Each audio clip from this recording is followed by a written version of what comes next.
Gözünde gün doğulur, dünya ışıkla dolur kızım. Sesini eşitsem bir an, bütün derdin yok olur kızım. Küçük eller, nazlı bakış, bir melek sendeyken mənə adın şəkilləndə için hissedilir her bir qəmə.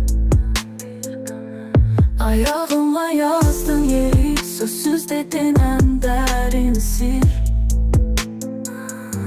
Atalıq bu bir ömürlük sevgi, korku, sevinçle bir. Yatanda seni seyredir, sessiz dua, titrek nefes. Korkuram ki böyüyersen, gider uşaq eller həvəs. Sen varsan her şey tamamdır, dünya nedir sen yanımda. Her adımda sen olasan, dualarım ol anlamda.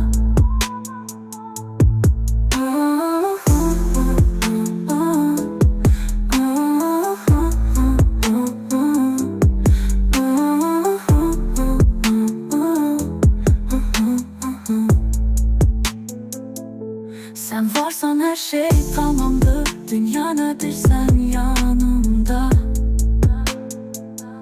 Her adımda sen olasan, dualarım o anlamda. Küçük eller, nazlı bakış, bir melek sendeyken mənə adın şəkilləndə için hissedilir her bir qəmə.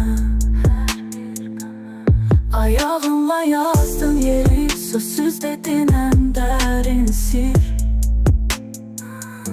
Atalıq bu bir ömürlük sevgi, korku, sevinçle bir.